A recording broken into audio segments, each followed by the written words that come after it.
Venice lies in the middle of a lagoon.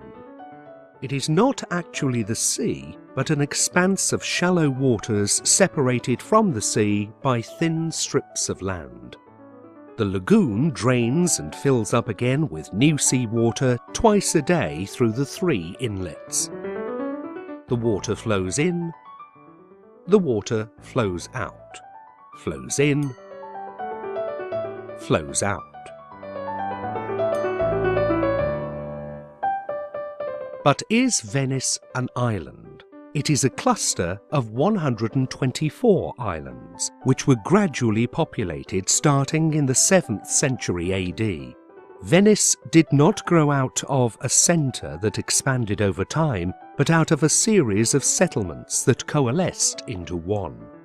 The main islands were originally independent settlements that had some characteristic elements in common: a church, a square, 1 or more rainwater collection wells, at least 1 canal at the edge of the square. If the canal is not visible, that means it was probably filled in at a later time.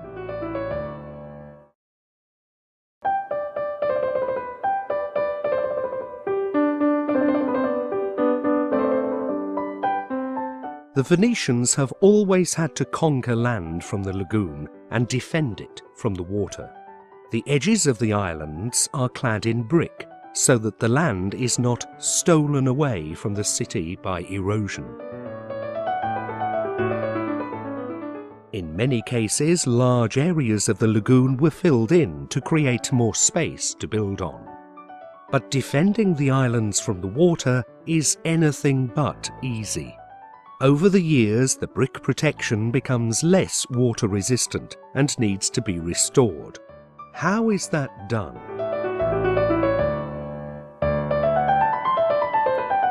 First, a section of the canal is isolated and drained. Then, the sediments that have accumulated on the bottom of the canal over the years are removed. During the second half of the 20th century, cleaning and maintenance on the canals was suspended for over 20 years, and as a result, many of the city's canals became impossible to navigate. The masonry protection along the banks is constantly under attack by the salt water that tends to make the bricks crumble and disintegrates the mortar between them. The tides that rise and fall every day, and the vortexes of water created by the propellers of motorboats, cause the loose bricks to fall. In the most serious cases, entire sections of wall need to be rebuilt. Often, hydraulic bonding agents must be injected into the masonry to consolidate the wall mass. When the mortar dissolves, it causes even more serious damage. The wall ceases to be watertight. The water penetrates into it and washes away the earth behind the bricks.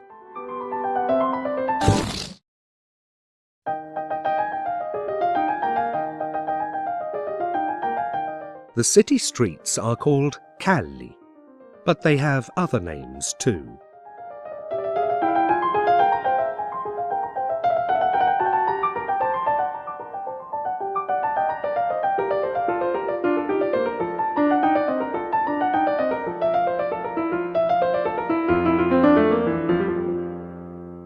Sometimes, because land to build on was so scarce, circulation paths had to pass under the buildings, or borrow space from the streets without reducing their width.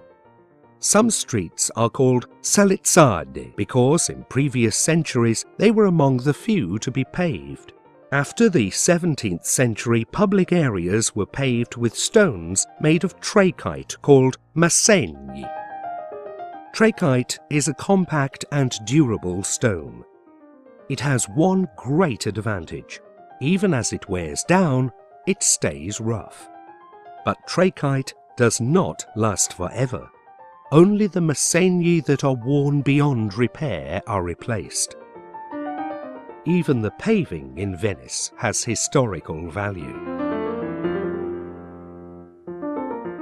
It is a well-known fact that one of the city's problems is acqua alta. A higher-than-average tide is enough to flood entire areas of the city. When the paving is restored, in the lowest zones it is raised to a higher level. A few centimetres more or less can make the difference between going out in boots or not in order to get to work. Venice is an ancient city, but it is also a modern city. And, like all modern cities, it needs electricity, water, telephone service, gas, and street lighting. But where do all the cables and pipes in these grids run? Right under our feet, under the paving stones. When the paving is restored, it offers the opportunity to upgrade all the grid conduits, replacing the older or damaged ones. In some cases, the route they take under the paving stones is quite uncertain. And how do these pipes cross over from island to island? Just like people, they use the bridges.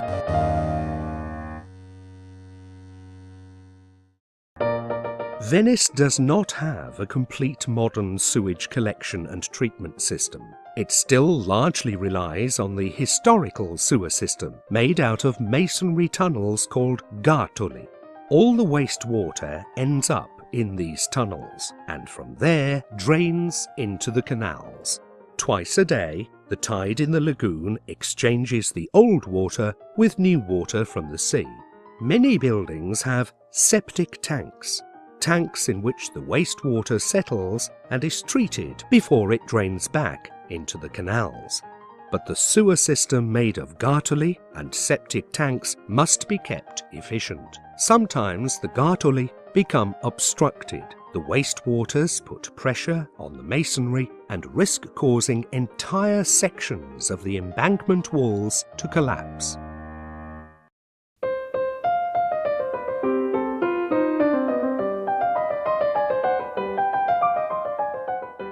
There are 438 bridges in Venice.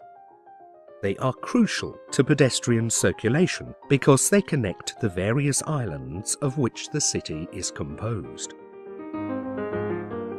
Until the end of the 18th century, there were not as many bridges, and Venetians moved mainly on boats. When a bridge needed to be built, the problem in some cases became where to build it. The street system on many of the islands was already established, and often the ends of the streets on each side did not coincide. This is why some of the bridges in Venice are oblique. If the land that supports the foundations of the bridge cannot be consolidated, then it is better to build a wooden bridge, which is much lighter than a stone bridge. A simple wooden bridge can save us a long walk, even though it requires frequent maintenance. But even stone bridges don't last forever. The keystones slip out of place. Cracks develop. The salt in the air damages the plaster, the bricks, and the mortar.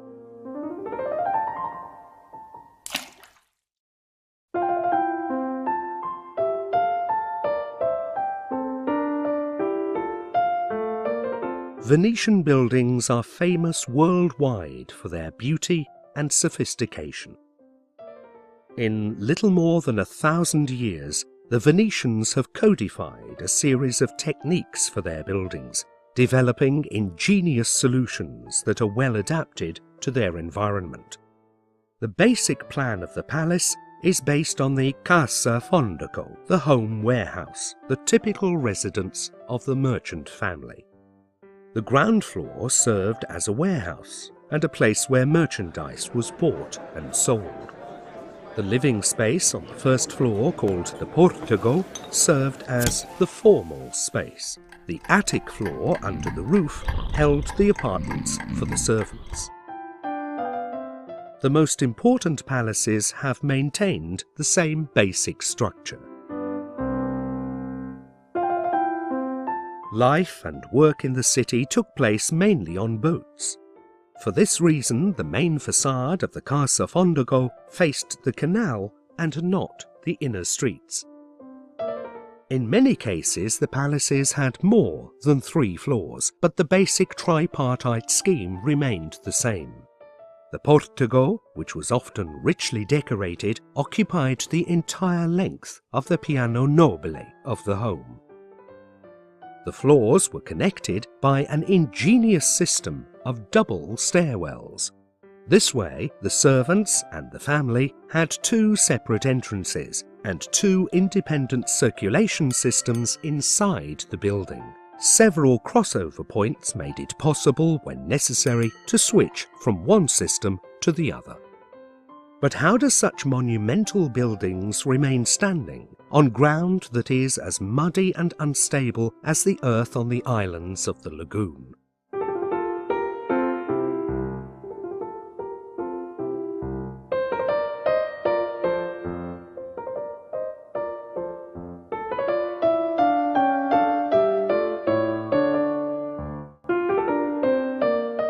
Before building the walls along the canal, the Venetians drove wooden piles into the earth in order to contain the ground and make it more secure. Then they laid 2 layers of thick boards over them and 1 layer of stone blocks. On top, they built the foundation walls. With a bit of imagination, it is not hard to interpret Venice as an upside-down forest.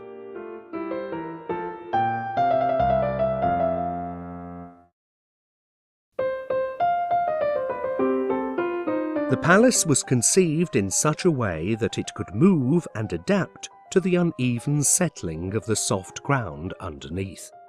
The palace can be imagined as a box, in which the walls and floors are not rigidly tied into the perimeter.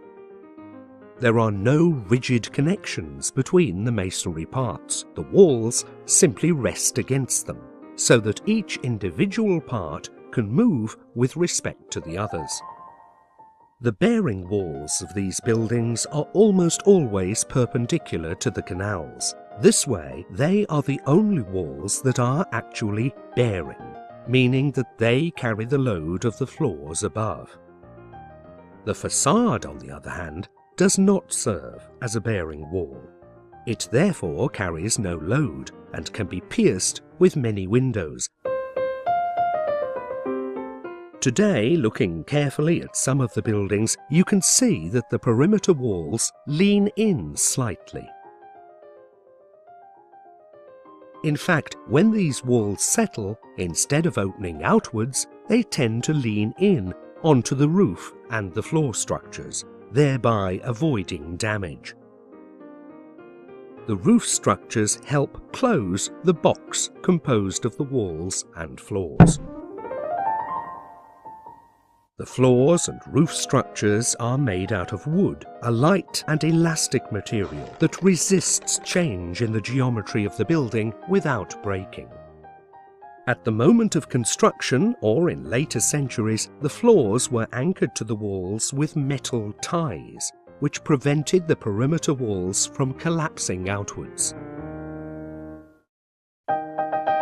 But as time goes by, the ties can cause damage to the walls because the metal rusts, and the rust increases the volume of the ties, breaking the stone they use as a header. In all cities, humidity is one of the most serious problems for buildings, all the more so in Venice. Saltwater evaporation, in fact, attacks construction material in the long run. The most damaging factor for brick buildings, however, is capillary rise. A wall is not much different from a sponge and absorbs the humidity of the foundations through the thin channels that run through it. The fact that the water is salty makes the situation particularly damaging. The salt seeps into the masonry dissolved in the water. The water evaporates from the wall, but the salt, on the other hand, becomes crystallized. Once it is crystallized, its volume increases up to 12 times, disintegrating the bricks. Even the wooden beams under the floors are damaged by humidity because the water makes it easier for fungi and bacteria to attack the wood. The traditional antidote was to add blocks of Istrian stone to the walls. This stone served as a barrier against capillary rise. Today, however, the water level is higher than it was centuries ago. Therefore, the water laps against the buildings above the stone course, and as a result, the infiltration penetrates above the Istrian stone barrier. There are many solutions to capillary rise. One of them is to avoid plastering the lower part of the building so that the wall may continue to breathe. Another solution is called cutting the wall. The cut can be physical. In this case, a waterproof membrane is inserted into the wall to stop the moisture from rising. It can also be chemical. In this case, resins are injected to saturate the porosities in the masonry, reducing permeability or even making the wall waterproof. It is easy to see that just above the level of the barrier, the wall is definitely less saturated with moisture.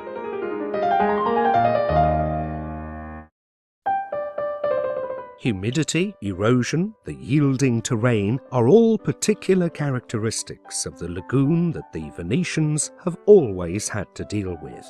To continue living in such a changing environment, they have been capable of adapting to change and responding to the inevitable deterioration with constant maintenance and an appropriate use of the city.